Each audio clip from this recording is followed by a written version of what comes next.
स्वागत है आपका इंडिया न्यूज पे। मैं हूं आपके साथ रत Rakesh Tandon. India news. Covid OPD, देश विदेश के बड़े डॉक्टर्स होंगे।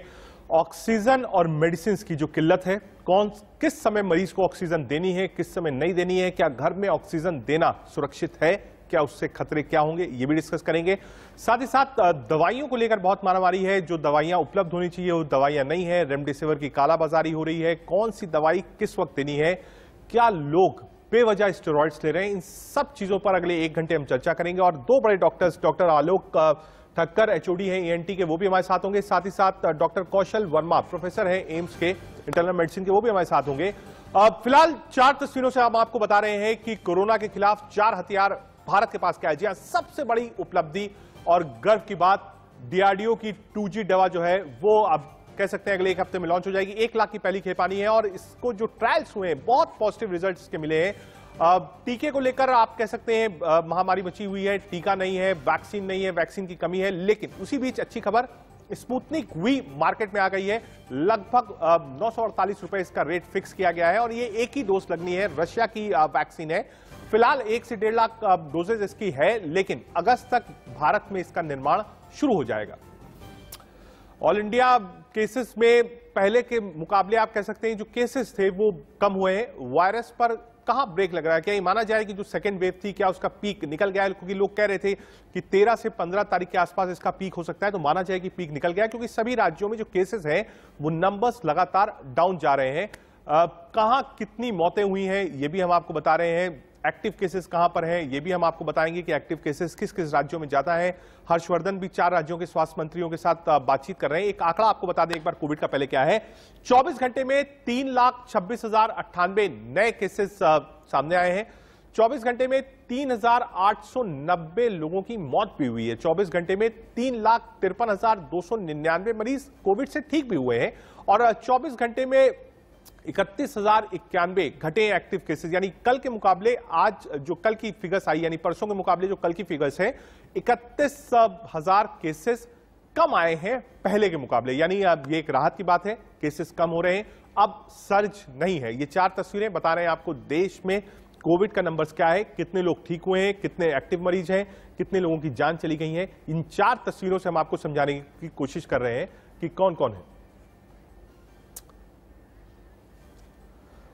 हम अपने एक बड़े पैनल के पास चलते हैं। डॉक्टर आलोक ठक्कर जो कि हेड ऑफ डिपार्टमेंट हैं ईएनटी के एम्स के, वो हमारे साथ होंगे। और डॉक्टर कौशल वर्मा जो कि प्रोफेसर हैं डर्मेटोलॉजी डिपार्टमेंट के एम्स के, वो भी हमारे साथ हैं। बहुत स्वागत है डॉक्टर साहब आपका। डॉक्टर ठक्कर, पहली शुरुआत आपसे ही करूंगा, क्योंकि इस वक्त अभी तक तो पल्मोलॉजिस्ट, कार्डियोलॉजिस्ट और ज्यादा आप कह सकते हैं फिजिशियंस की डिमांड बहुत थी, डॉक्टर्स की, लोग बात करना चाहते थे। लेकिन जब से ब्लैक फंगस की बात सामने आई है, लोग ईएनटीज को प्रिफर कर रहे हैं सुनने में, क्योंकि ज्यादातर जो इन्फेक्शन है वो सबसे ज्यादा आंख पर मार रहा है। ब्लैक फंगस कितना डेंजरस है और कितने केसेस आपके पास पर डे के हिसाब से आ रहे हैं डॉक्टर ठक्कर? ऐसा है कि ब्लैक फंगस शायद मिसनोमर है, ये नाम नहीं इसको लेना चाहिए। फंगस में ऐसी कोई बात नहीं कि वो ब्लैक है, पर यह है कि इससे जो है गैंग्रीन हो जाता है या डेथ हो जाती है, तो उसके बाद थोड़ा ब्लैक अपीयरेंस आ जाता है स्किन पे या नोज में या माउथ के अंदर। पर हाँ, black fungus probably not like तो म्यूकरमाइकोसिस की जो बात करते हैं, राइनोसेरेब्रल म्यूकरमाइकोसिस, ये ऐसा इन्फेक्शन है जो तभी होता है जब आपकी इम्यूनिटी थोड़ी डाउन होती है। और कोविड के साथ पहले भी देखा गया है, इससे पहले भी हमने इस तरह के पेशेंट्स देखे थे, पर हाँ इस बार जो वेव इतनी बड़ी आई है तो उसी हिसाब से म्यूकरमाइकोसिस के केसेस भी बहुत सारे आ रहे हैं। हमारी कैजुअलिटी में केसेस आ रहे हैं अबाउट 10 a day। ठीक है डॉक्टर साहब, कई सवाल और भी हैं और कई चर्चाएं और भी चल रही हैं। सबसे बड़ी जो दिक्कत है वो इस वक्त वैक्सीन की है। वैक्सीन फिलहाल कम है, 18+ का जो वैक्सीनेशन प्रोसेस है ऑलमोस्ट रुक गया है और लोगों में ये भ्रांतियां हैं कि अगर पहले किसी को कोविशील्ड लगी है तो क्या वो कोवैक्सीन लगवा सकता है। ऐसे कई केसेस आए जिन्होंने पहले कोविशील्ड लगाई थी फिर कोवैक्सीन लगा दी, यानी दोनों ही डोज एक साथ आए। ऑक्सफोर्ड की एक स्टडी भी आई है डॉक्टर साहब, अगर मैं गलत नहीं हूं तो उसमें कहा गया है कि अगर एक मिक्सिंग ऑफ डोसेज भी हो जाती है तो उससे कोई दिक्कत नहीं है, कोई हार्म नहीं है, उसका कोई साइड इफेक्ट नहीं है। डॉक्टर कौशल वर्मा, प्रोफेसर डर्मेटोलॉजी एम्स। जी जी देखिए, ऐसा है कि रिकमेंडेशन तो अभी तक ये था कि जो पहली डोज लगी हुई है उसी की दूसरी डोज लगनी चाहिए, लेकिन कोई ऐसा साइंटिफिक रीजन या वजह नहीं लगती है कि अगर उसकी एक पर्टिकुलर वैक्सीन पहले लगी है तो दूसरी वैक्सीन नहीं लग सकती है, क्योंकि एंटीजेनिसिटी जो है या इम्यून रिस्पांस वैक्सीन के बाद में जो होता है वो एक बूस्टर इफेक्ट जैसा होता है। तो अगर आपको पहले कोविशील्ड लगी है तो उसके बाद में कोवैक्सीन लग सकती है, नहीं लग सकती, या फाइजर की वैक्सीन जो है वो लग सकती है, मॉडर्ना नहीं लग सकती है, नहीं लग सकती है। तो इसमें साइंटिफिकली जो है ये बिल्कुल लग सकती है, इसमें कोई ऐसी वजह नहीं लगती है कि वो दूसरी वाली वैक्सीन नहीं लग सकती है। लेकिन अभी तक जो रिकमेंडेशन था या जो प्रैक्टिस थी, जो साइंटिफिक डाटा था, वो ये सपोर्ट करता था कि जो पहली वैक्सीन लगी हुई है दूसरी डोज भी उसी वैक्सीन की लगनी चाहिए, और एक सर्टेन डेफिनेट इंटरवल था कि इसमें इतने इंटरवल के बाद में ये लग जानी चाहिए। लेकिन ऐसा देखा गया है कि बूस्टर इफेक्ट के लिए दूसरी वैक्सीन भी यूज कर सकते हैं। ठीक है, डॉक्टर ठक्कर आपको भी इसी पर लाऊंगा, क्योंकि वैक्सीन है नहीं। आप सेकेंड डोसेज भी जिस पेशेंट को इस समय चाहिए या जो रिकवर्ड लोग हैं जो अब वैक्सीनेशन करा रहे हैं, सेकेंड डोज उपलब्ध नहीं है। लोग कह रहे हैं हम क्या करें, और अब सवाल यह भी है कि अगर सेकेंड डोज दूसरी किसी को लग गई है तो अब तक कोई केस ऐसा नहीं आया कि बहुत एलर्जी हुई हो, बहुत हार्म बॉडी में हुआ हो। तो क्या आप सहमत है इस बात से कि अगर मिक्सिंग ऑफ कोविशील्ड और कोवैक्सीन होती है तो कोई दिक्कत उसमें नहीं होनी चाहिए? हालांकि अभी तक डीसीजीआई की तरफ से, आईसीएमआर की तरफ से, स्वास्थ्य मंत्रालय की तरफ से ऐसी कोई गाइडलाइन नहीं आई है कि आप दोनों डोज मिक्स कर लीजिए। मैं नहीं कह सकता कि मुझे इस पर पूरी नॉलेज है, पर इन जनरल हाँ, मतलब दो दवाइयाँ मिक्स करेंगे तो बेटर तो ये रहेगी एक ही दवाई हम दोनों का। नॉन अवेलेबिलिटी का इशू है, but as has been said Covishield का तो काफी वाइड गैप है बिटवीन विच दी जा सकती है। From that point of view it may be better to wait rather than की स्विच कर लेंगे। डॉक्टर साहब, एक चर्चा और बहुत आप कह सकते हैं कॉमनली इस समय हो रही है, क्योंकि आज से स्पुतनिक वी आप कह सकते हैं मार्केट में है, लोगों को लगेगी।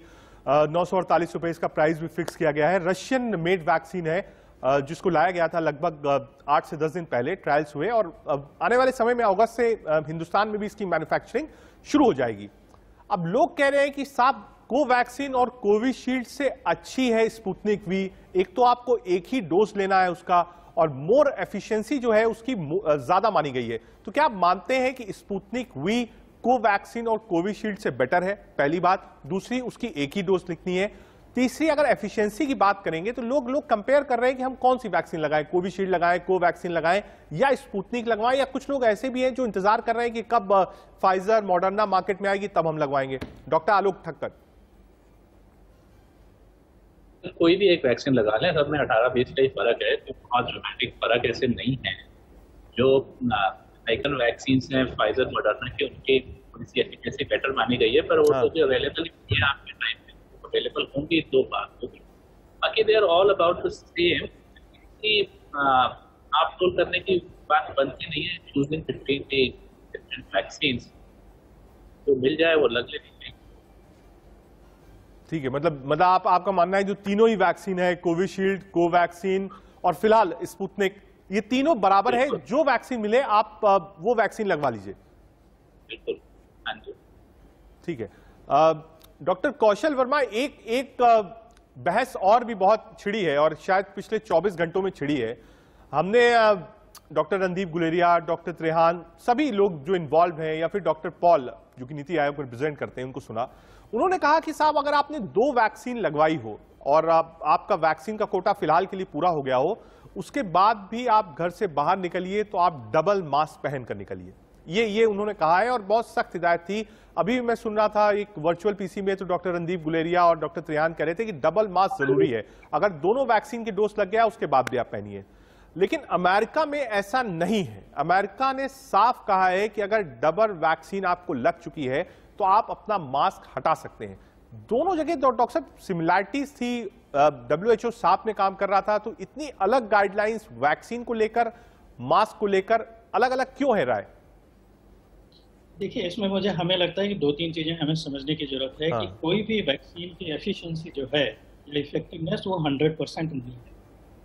उनके यहाँ जो 2 वैक्सीन लग रही थी, फाइजर और मॉडर्ना, हाँ। जिनकी एफिकेसी जो है या एफिकेसी जिसको बोलते हैं कि फाइजर की 93% थी और मॉडर्ना की 95-96%। हमारे यहाँ जो वैक्सीन लग रही हैं कोविशील्ड और जो कोवैक्सीन है, जिनका डाटा हमारे पास अभी अवेलेबल था, उसमें कोवैक्सीन की 69% के करीब थी और कोविशील्ड की 69% के करीब थी और कोवैक्सीन की जी 78% के करीब थी, जितना भी हमारे पास डाटा अवेलेबल था उस हिसाब से। तो उस हिसाब से अगर देखा जाए तो कुछ ना कुछ लोग ऐसे हैं जिसको वैक्सीन लगाने के बावजूद भी जो है इन्फेक्शन हो सकता है। अमेरिका में जो वैक्सीन लगी है उनका डाटा ये कहता है कि उनका चांसेस इन्फेक्शन के कम है। हमारे यहाँ जो डाटा है और जो वैक्सीन है उसमें चांसेस इन्फेक्शन के ज़्यादा है। तो इसलिए हमारे लिए ये ज़रूरी है कि वैक्सीन लगाने के बाद भी हमें कोविड अप्रोप्रिएट बिहेवियर रखना है, मास्क पहननी है, फिजिकल डिस्टेंसिंग रखनी है, भीड़ भाड़ वाली जगह में नहीं जाना है, और जो फ्रिक्वेंटली हम हैंड वॉश की बात करते थे वो अभी भी करना है। हालांकि ये माना जाता है कि सरफेस कंटामिनेशन से इन्फेक्शन का ट्रांसमिशन बहुत कम है, लेकिन फिर भी हमें ये प्रिकॉशन रखने। अच्छा, उससे पहले एक जो सवाल आपने पूछा था उसके ऊपर भी एक छोटा सा कमेंट करना चाहूँगा। बिल्कुल। कि जैसे कि अगर किसी ने 1 डोज कोविशील्ड की लगाई है तो वो अगली वाली कोवैक्सीन की लगवाना चाहता है, आई थिंक उससे बचने की जरूरत। अगर पहली डोज कोविशील्ड लगी हुई है तो सेकेंड डोज भी कोविशील्ड की लगनी चाहिए। और अभी कोविशील्ड की जो दूसरी डोज है उसमें जो गैप है वो भी थोड़ा बढ़ा दिया गया है, क्योंकि ये देखा गया है कि इम्यूनोजेनिसिटी या इम्यून रिस्पांस जो 6 से 8 हफ्ते के बाद में आता है, करीब करीब उतना ही 12 से 14 हफ्ते के बाद में आता है। तो इसलिए उसको डिले करने में या उसको वेट करने में कोई प्रॉब्लम नहीं है। उसको 1 डोज लग गई और दूसरी डोज के लिए वेट कर रहे। और तीसरी बात तो यह है कि भाई अगर आप वेट कर लोगे, वैक्सीन की अभी कमी है, तो जो वैक्सीन हमारे पास अवेलेबल है वो दूसरे लोगों को मिल जाएगी। और अगर किसी को 1 डोज भी लग चुकी है तो उसमें कुछ ना कुछ तो प्रोटेक्शन है। तो इसलिए ये जरूरी है समझना कि देखिए वैक्सीन अभी लिमिटेड सप्लाई है हमारे पास। हालांकि कोशिश चल रही है कि हमारे पास और वैक्सीन आ जाएं, जो कि जल्दी ही आ जाएंगी, लेकिन जब तक नहीं है तो जो भी वैक्सीन मिल रही है, जैसे हमारे डॉक्टर आलोक ठक्कर ने बोला है, जो मिल रही है उसको आप लगवाइए। ना होने से कुछ ना होना तो कुछ ना कुछ protection something is better than nothing. ठीक है डॉक्टर साहब। डॉक्टर ठक्कर, आपको भी इसी पॉइंट पे लाना चाहूंगा। अमेरिका कह रहा है मास्क लगाने की जरूरत नहीं है, अगर आपने 2 वैक्सीन की डोसेज ले ली है आप मास्क उतार दीजिए। हमने जॉय बिडेन को देखा जब वो व्हाइट हाउस से बाहर आए, वॉक करके दौड़ते हुए आए, बिना मास्क के आए, और जितना स्टाफ था वो स्टाफ कोई भी मास्क पहने नहीं हुआ था। मतलब एक संदेश अमेरिका ने साफ दिया कि हम इससे लड़ाई में कोविड से आगे निकल गए हैं, हमने डबल वैक्सीन लगा ली है, हमको मास्क की कोई जरूरत नहीं है। स्टेज ऑफ एपिडेमिक जो है हमेशा डिफरेंट होता है। आज से कुछ पहले, कुछ महीने पहले अमेरिका में बिल्कुल डिफरेंट स्टेज ऑफ एपिडेमिक था, उनके भी वेव्स आके जा चुके हैं। एंड इट इज एक्सपेक्टेड कि हमारे यहाँ भी जैसे जैसे वेव कम होती जाएगी तो we will be the better.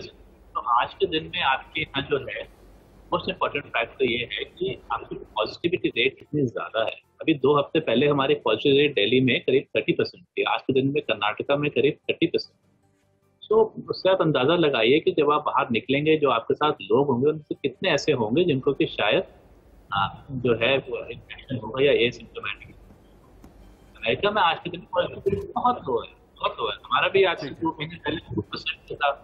तो जब आपका पॉजिटिव रेट इतना लो है तो एक्चुअली आप इस तरह से थोड़े से बोल्ड हो सकते हैं। और जैसे अभी डॉक्टर कौशल वर्मा ने बताया,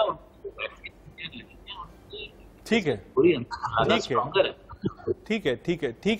डॉक्टर आलोक ठक्कर, डॉक्टर कौशल वर्मा, आप दोनों हमारे साथ जुड़े, आपने अपना कीमती वक्त दिया। फिलहाल के लिए बहुत बहुत धन्यवाद। दोनों डॉक्टर एम्स को रिप्रेजेंट कर रहे थे और बताया उन्होंने कि इस वक्त जरूरी क्या है। अगर आपने 1 वैक्सीन की डोज ली है पर्याप्त है, और दूसरी डोज भी पहली वैक्सीन जो आपने ली है वही लीजिए। जो वैक्सीन मिले उसकी डोज लीजिए, जबरदस्ती परेशान मत होइए कि स्पुतनिक मिले, कोवैक्सीन मिले, कोविशील्ड मिले। डॉक्टर्स का कहना है something is better than nothing. आगे बढ़ते हैं। जब देश कोरोना की भयावह मार झेल रहा था, उस मुश्किल समय में इंडिया न्यूज और समूचा ITV नेटवर्क आपकी मदद के लिए खड़ा था। आपको देश दुनिया के जाने माने डॉक्टर्स की मुफ्त सलाह घर बैठ के मिली। इसके लिए हमने इंडिया न्यूज OPD लाइव चला रखी है, जिसका जिक्र हमने अपने बुलेटिन में करते रहते हैं। लेकिन हमने सिर्फ आपकी ही चिंता नहीं की, बल्कि आपके बच्चों का भी पूरा ख्याल है। बच्चे घर में कैद हैं और उनमें निगेटिविटी बढ़ रही है। सच पूछिए तो ये संकट देश के भविष्य पर है, इसलिए हमने सोचा कि बच्चों को घर पर बैठे बैठे ही पूरी तरह भारतीय बनाया जाए और उनका ज्ञान भी बढ़ाया जाए। दरअसल बच्चों में एक अलग तरीके का उत्साह और रुचि पैदा करने की जरूरत है। इसके लिए हमने पारंपरिक, पौराणिक और धार्मिक कहानियों की एक एनिमेशन सीरीज तैयार की है। अब हिंदी और अंग्रेजी में कविताओं की भी सीरीज बनाई गई है ताकि उनका उच्चारण अच्छा हो, भाषा का ज्ञान बढ़े। और घर में अगर बच्चे हैं तो याद रखिए हमारे YouTube channel first in class kids learning को आपको लॉग इन करना है। हर नए वीडियो सबसे पहले मिले, इसके लिए चैनल को सब्सक्राइब करना है। जी हाँ, ये हम आपको ग्राफिक्स के जरिए बता रहे हैं। आपके बच्चों के लिए हमने क्या तैयार किया है, एक नजर आपको दिखाते हैं क्या है। छोटे बच्चों की स्टडी की टेंशन छोड़िए और हो जाइए कूल, क्योंकि हम सब मिलकर आपके घर ला रहे हैं एक अलबेला school. First in class kids learning. मैं और हमारे एक्सपीरियंस टीचर्स आपको सुनाएंगे बाल राम कथा, बाल कृष्ण कथा, श्रीमद् भगवत कथा, पंचतंत्र के किस्से और दादा दादी की कहानियाँ। और मैं सिखाऊंगा dance, Hindi English rhymes, fun games, quiz, art and craft के साथ छोटे बच्चों को मिलेगी मस्ती वाली क्लास। तो अपने लिटिल वंस को घर बैठे बनाइए चैम्प। फौरन लॉग इन करें हमारा YouTube channel first in class kids learning. स्वागत है आपका इंडिया न्यूज के कोविड ओपीडी पर। हम लगातार आपको बता रहे हैं जो लोग घर में हैं वो कैसे अपने आप को स्वस्थ रखें, जो आइसोलेट हैं, जो पॉजिटिव हो गए हैं, उनको क्या करना चाहिए, क्या नहीं करना चाहिए, इन सब पर हम जानकारी दे रहे हैं। हम लगातार अपने नंबर भी फ्लैश कर रहे हैं। कोई दर्शक हो, कोई सवाल हो, वो हमें फोन कर सकता है। एक बड़े डॉक्टर्स का पैनल हमारे साथ होगा। फिलहाल डॉक्टर मंजुला त्यागी, डायरेक्टर यथार्थ हॉस्पिटल हमारे साथ हैं। सीधे चलते हैं डॉक्टर मंजुला त्यागी के पास। बहुत स्वागत है डॉक्टर मंजुला त्यागी आपका इंडिया न्यूज पर। डॉक्टर साहब, एक जो सबसे बड़ी चर्चा का विषय बना हुआ है कि वैक्सीन देश में उपलब्ध नहीं है। ऐसे में जो वैक्सीनेशन प्रोसेस है भारत का, वो पहले के मुकाबले जिस तरीके से स्टार्टअप हुआ था वो बहुत स्लो हो गया है। इससे बड़ा नुकसान भारत को। देखिए, ये बात सच है कि कहीं ना कहीं थोड़ा सा वैक्सीन ड्राइव हमारी स्लो हुई है। हाँ। उसकी वजह से पेशेंटों को इतने आराम से नहीं मिल पा रही है। लेकिन हमें समझना पड़ेगा कि ये सब चीजें ठीक हो जाएंगी, तब तक हम थोड़ा सा अपने जो नॉर्म्स हैं उनको फॉलो करें। और लोगों को बहुत ज्यादा टेंशन हो रही है कि हमारी सेकेंड डोज नहीं लगी, हमारी सेकेंड डोज नहीं लगी। उनको समझना होगा वैक्सीन की थोड़ी सी प्रॉब्लम अभी आई है, लेकिन जब हमारे पास फुल वैक्सीन थी उस टाइम भी यूके की स्टडी आई थी कि अगर आप सेकेंड डोज को 3 मंथ्स के बाद दे रहे हैं तो इट हैज मोर एफिकेसी। जो आप 6 वीक्स पे दे रहे थे उससे ज्यादा एफिकेसी उन्होंने कहा it is around 85 to 90%। Otherwise उसकी एफिकेसी 80 से कम बता रहे थे when you are giving it at the distance of 6 weeks. तो लोगों को ये टेंशन हो गई कि गवर्नमेंट जो है बिना बात ऐसे कर रही है क्योंकि उसके पास वैक्सीन नहीं है, इसलिए उसने 3 मंथ्स का फंडा बना दिया है, जबकि ऐसा बिल्कुल नहीं है। यूके की स्टडी वैक्सीन की कमी से बहुत पहले आई थी कि अगर हम 3 मंथ्स के बाद एक सवाल इसी पे मेरा आपसे भी है और कई लोग ये जानना चाहते हैं। एफिकेसी की आपने बात करी, लोगों में एक कंफ्यूजन भी है डॉक्टर मंजुला कि एफिकेसी किसकी ज्यादा है, कोविशील्ड की, कोवैक्सीन की, या आज से स्पुतनिक वी आई है। एफिकेसी की बात करें तो सबसे बेटर वैक्सीन किसे हम मानेंगे? हालांकि डॉक्टर्स ये कहते हैं, इसके पहले भी एक बड़ा पैनल हमारे पास एम्स का था, उन्होंने कहा कि जो वैक्सीन मिले आप वो लगवा लीजिए, something is better than nothing. लेकिन अगर इसको मेरिट बेसिस पे देखा जाए तो एफिकेसी किसकी ज्यादा है? देखिए, सबसे पहले हमें एक चीज समझनी होगी, जो अवेलेबल है वो बेस्ट। जो चीज अवेलेबल ही नहीं है उसके बारे में बात करके इतना परेशान हो रहे हैं, जहां जस्ट डिफरेंस है 5 to 6% का।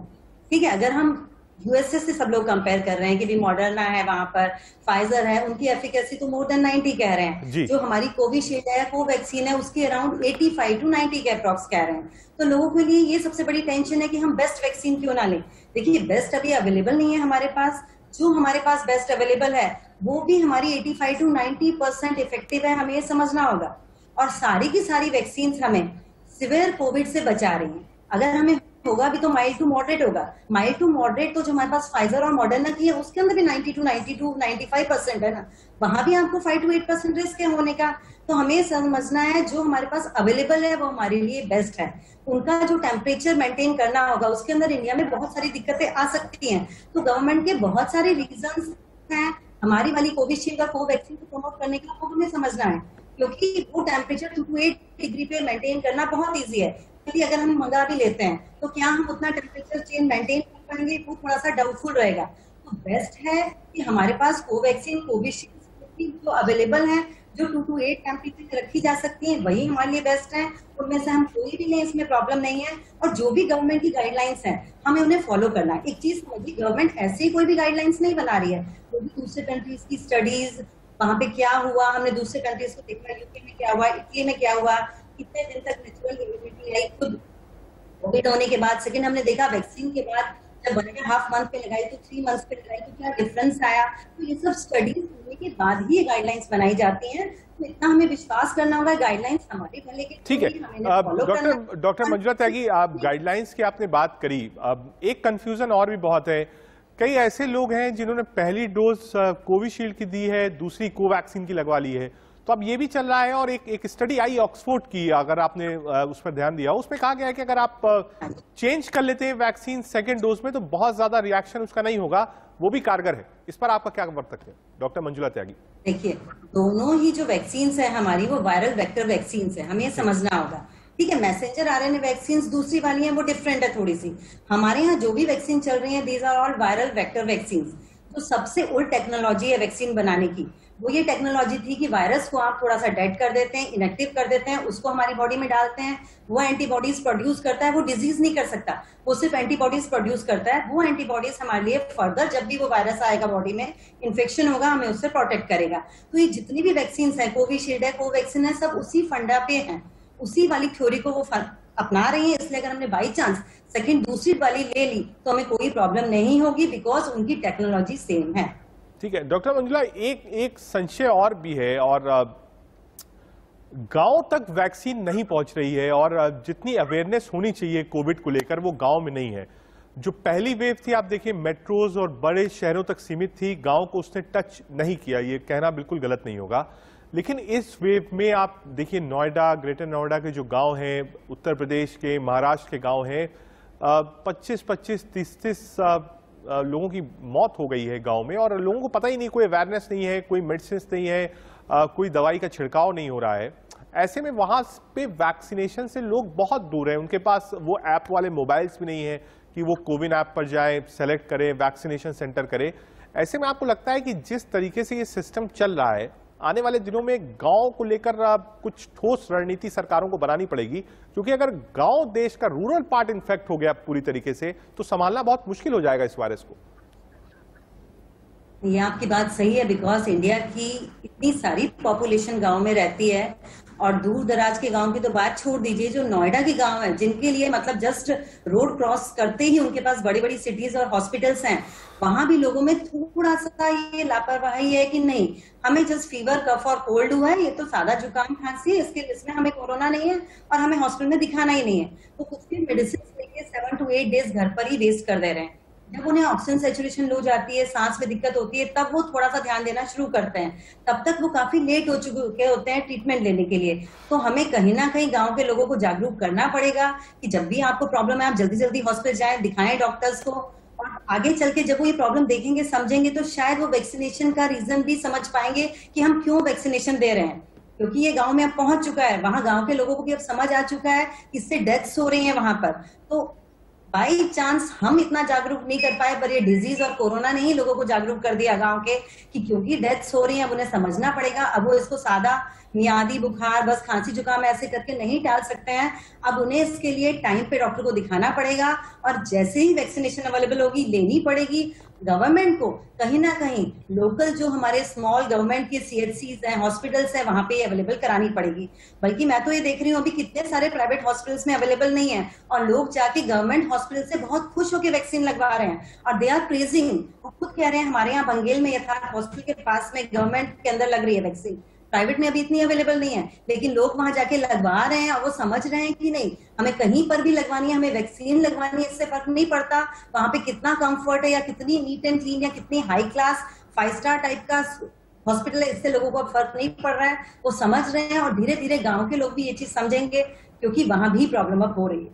ठीक है डॉक्टर साहब, एक चीज बार बार आती है और लोग सवाल उठाते हैं, हम डेली न्यूज़पेपर्स हैं, डेली हम खबरें चलाते हैं, और मैं दिल्ली की आपसे स्पेसिफिक बात कर लूं, हालांकि ये केसेस पूरे देश में है, ज्यादातर जो फ्रंटलाइन है, जो डॉक्टर्स हैं, जो लगातार काम कर रहे हैं, उन्होंने दोनों डोजेज ली। ऐसा नहीं कि एक डोज वैक्सीन की ली, दोनों डोजेज ली। उसके बाद कोविड होता है और उसके बाद डॉक्टर्स की भी जिंदगी बच नहीं रही है दोनों डोज लेने के बाद। इसकी क्या वजह? देखिए, हमने बहुत क्लियर फर्स्ट टाइम ही एफिकेसी वर्ड से हर चीज शुरू की। जो बेस्ट वैक्सीन हैं वो भी 100% एफिकेसी उनकी भी नहीं है, 92 to 95% है बेस्ट वैक्सीन की। हमारे पास जो अवेलेबल है उनकी भी 85 to 90% है आफ्टर 2 डोजेस। तो हमें समझना है कि वैक्सीन हमें सिवियर कोविड से बचा रही है, दैट इज ऑल्सो 85 to 90%। तो 10% तो रिस्क हमारे पास हमेशा ही है सिवियर कोविड में जाने का भी।